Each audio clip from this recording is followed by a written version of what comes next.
Example দিচ্ছি, just example. এটা অনেক দিন ধরে ভাবছি এক্সাম্পলটা দিব, কিন্তু আজকে এটা মনে হয়ে গেল। আগে ফার্স্ট টাইম আমি আপনাদেরকে বলে দিই, পরে বলতে পারবো না। একজন ডক্টর, মানে ডাক্তার হলেই কিন্তু হয় না, উনি কিন্তু অনেক অনারেবল একজন ডক্টর ছিলেন। ইনি কিছুদিন হয় পৃথিবী থেকে বিদায় নিয়েছেন। আমাকে অত্যন্ত ভালোবাসতেন। আমার একটা অ্যাক্সিডেন্ট হয়েছিল, রোড অ্যাক্সিডেন্ট, পটিয়াতে। প্রোগ্রাম শেষ করে আসার সময় রাত্র প্রায় শেষের দিকে না, ভয়ঙ্কর অ্যাক্সিডেন্ট। আমি বাঁচবো বলে মনে করিনি। আমার নাক দিয়ে পুরো রক্ত ঝরে গিয়েছিল। তো ইউনিভার্সিটির একটা ছেলে ছিল তখন, সে হয়তো বাড়ি থেকে বের হয়েছে, সে ইউনিভার্সিটিতে যাবে। আমাদের এই অবস্থা দেখে সে তার নিজের জন্য যে গাড়িটা রেডি করেছিল, ওই গাড়িটা তিনি আমাদেরকে দিয়ে দিয়েছিল, তাই না?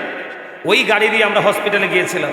ওই হসপিটালে মোটামুটি আমার এই রক্তটা বন্ধ করে তারপর আমি ওখান থেকে, আমার গাড়িটা একদম ভেঙে গেছে, চালানোর মতো ব্যবস্থা নাই। ওখানে গাড়িটা রেখে আমি ওখান থেকে আরেকটা গাড়ি নিয়ে সোজা কুমিল্লার একজন পপুলার একটা হসপিটালে এসে আমি ভর্তি হলাম। তখন আমার ওই প্রিয় মানুষটা আমাকে ওটিতে ঢুকালো। ওটিতে ঢুকানোর পরে ওটির মধ্যে যারা ওনার মানে সহকারী ছিল, ওদেরকে বলেছিল, আমি জানি নাই, আমি তো তখন সেন্সলেস ছিলাম, বলছিল যে এই হুজুর হচ্ছে আমার প্রিয় হুজুর। নাম বললে চিনে ফেলবেন। আমি নামটা বলতে চাই না, কারণ এখানে তার আপন স্বজনরা রিলেটেড আছে, এই জন্য বলতে চাই না। তো উনি যখন ইন্তেকাল করলো, ইন্তেকাল করার পর আমি ওনার জানাজাটা কি, মৃত্যুর খবরটাও পাই নাই।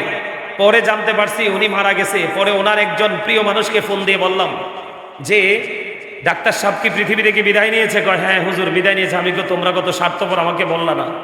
তো এখন ওনাকে তো তোমরা মাটি দিয়ে দিয়েছো, আমি ওনার কবরের পাশে গিয়ে একটু দোয়া করতে চাই। বিশ্বাস করেন, একটা ছেলে ডাক্তার, একটা ছেলে ইঞ্জিনিয়ার, দুটো ছেলের একটা ছেলেও রাজি হয় নাই, শুধু সময় দিবে। আমি বলছি আমার যত সময় সব খরচ আমার। আমি শুধু ওই মানুষটার কবরের পাশে গিয়ে একটু যদি জিয়ারত করে আসতে পারি, তাহলে আমার কলিজাটা ঠান্ডা হবে। দুইটা ছেলের একটা ছেলেও তাদের পড়াশোনা, তাদের কাজ রাজি হয় নাই। নাউজুবিল্লাহ বলবেন না? আরো জোরে বলেন, আরো জোরে। গত সময় কি বলেছিলাম? একজন গিয়ে রসুলকে প্রশ্ন করেছিলেন, ইয়া রাসূলুল্লাহ, আমার বাবা আমার উপার্জিত সম্পদ নিজের মতো করে খরচ করতে চায়। আমার রসুল ডাক দিয়ে বললেন, শুধু তোমার সম্পদ নয়, তুমি নিজেও তোমার বাবার সম্পদ। আওয়াজ তুলে বলেন সুবহানাল্লাহ। তোমাকে ডাক্তার বানিয়ে গেল বাবা, তোমাকে ইঞ্জিনিয়ার বানিয়ে গেল বাবা, তুমি বাবার জন্য একটু সময় দিতে পারবা না?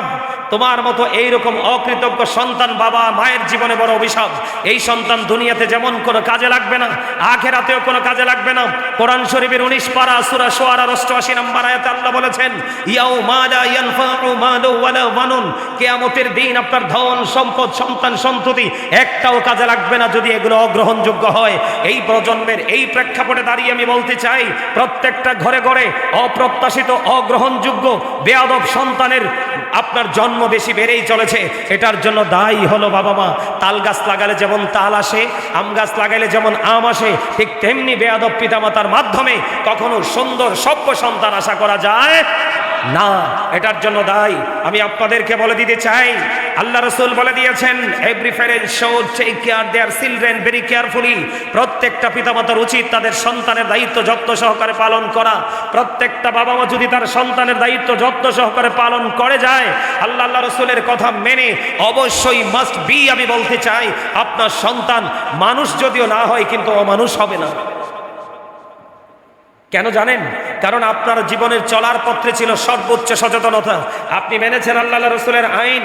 সম্মানিত উপস্থিতি, আর সন্তানের জন্য প্রযোজ্য হলো we should Obi our parents. প্রত্যেকটা পিতামাতার উচিত তাদের পিতামাতাকে মান্য করা। কারণ হলো মা বাবাকে ভালোবাসা ফরজ, তাদেরকে কষ্ট দেওয়া হারাম। আমি মা বাবার সম্পর্কে এই কারণে কথাগুলো বললাম। এখনকার ম্যাক্সিমাম পিতামাতাই কিন্তু উদাসীন। মেয়ে হলে কিন্তু তার কদর কমে যায়, ছেলে হলে কিন্তু সোনার হরিণের মতো সকল মানুষকে সে এলান করে জানিয়ে বড় ধরনের ভোজের আয়োজন করে। এরকম আছে না নাই? সম্মানিত উপস্থিতি, আপনি যদি 1 ডজন ছেলের পিতাও হন, আপনার জান্নাতের সুসংবাদ নেই। কিন্তু আল্লাহর হাবিব বলেছেন, 3টা কন্যা সন্তানের মালিক যদি হতে পারো, তোমার জন্য 3টা জান্নাত। আবার প্রশ্ন করা হলো, ইয়া রাসূলুল্লাহ, আমার যদি 2টা কন্যা সন্তান হয়? রাসূল বললেন, তোমার 2টা কন্যা সন্তান হলে 2টা জান্নাত। হাদিস শরীফের মধ্যে এসেছে, হাদিসের রাবি যদি প্রশ্ন করতেন যে ইয়া রাসূলুল্লাহ, একটা সন্তানের পিতামাতা, একটা কন্যা সন্তানের বাবা মার ব্যাপারে আপনি কি বলবেন? হয়তোবা রাসূল বলে দিত, একটা কন্যা সন্তানের পিতামাতার জন্য একটা জান্নাত বরাদ্দ। আওয়াজ তোলে কোন সুবহানাল্লাহ। আর যারা বলেন না সুবহানাল্লাহ।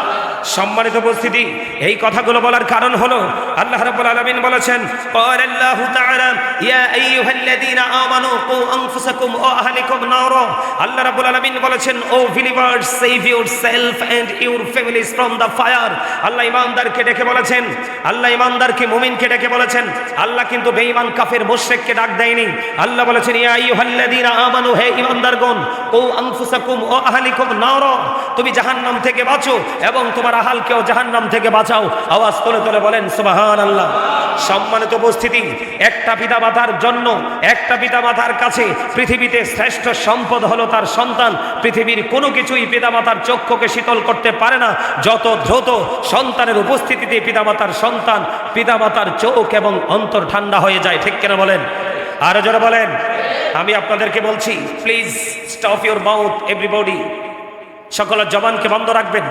এখানে আপনাদের কাজ হলো শুধু লিসেনিং করা, তার মানে শোনা। এখানে আপনাদের কাজ শুধু শ্রবণ করা, আর আমার কাজ হলো আমি লেকচার দেওয়া। কারণ আপনি যদি অ্যাটেনটিভলি লিসেনিং করতে না পারেন, তার মানে মনোযোগ দিয়ে যদি আপনি শুনতে না পারেন, তাহলে কিন্তু আপনি আপনার লাইফ স্টাইলকে চেঞ্জ করতে পারবেন না। ক্যারেক্টারলেস পারসন থেকে নিজেকে গুড ক্যারেক্টার সম্পন্ন পারসন হিসাবে কখনোই নিজেকে প্রিপেয়ার করতে পারবেন না। একটা মানুষের জীবনে বাঁচতে হলে, একটা মানুষের প্রেজেন্ট অ্যান্ড ফিউচারকে ব্রাইটনেস করতে হলে, একটা মানুষের জীবনে আরেকটা মানুষ প্রয়োজন, যেই লোকটা হলো ভিতর এবং বাহির থেকে কোয়ালিটিফুল পারসন। ঠিক কিনা বলেন? আরো জোরে। এটা আমি বলিনি, এটা আমার কথা নয়। আল্লাহ রাব্বুল আলামিন পবিত্র কালামে হাকিম স্পষ্ট করে বলে দিয়েছেন, ফাদখুলি ফি ইবাদি ওয়াদখুলি জান্নাতি। আল্লাহর হাবিব বলেছেন, join with my dear people, come to my paradise. আল্লাহ বলেছেন, তোমরা আমার প্রিয় লোকেদের সাথে যুক্ত হও আর আমার জান্নাতে চলে আসো। আপনার জীবনের প্রিয় হিসাবে নিতে হবে একজন আল্লাহর ওলি আর একজন হক্কানি আলেম। তার কারণ হলো, হক্কানি আলেমরা হলো আল্লাহ রাসূলের বিধি বিধানের খুনি। খুনিতে যেমন কোনো কিছুর কমতি হয় না, আপনার জীবনে আপনার লাইফ স্টাইলকে আলোকিত করতে হলে আপনার জীবনে একজন যোগ্য দক্ষ আলেমের কোনো বিকল্প নেই। এটাকে আপনি বিশ্বাস করেন বা না করেন সেটা ডিসাইড করবেন আপনি, কিন্তু আমার বলার দায়িত্ব আমি বলে যাচ্ছি। সম্মানিত উপস্থিতি, আবার আসেন, সন্তান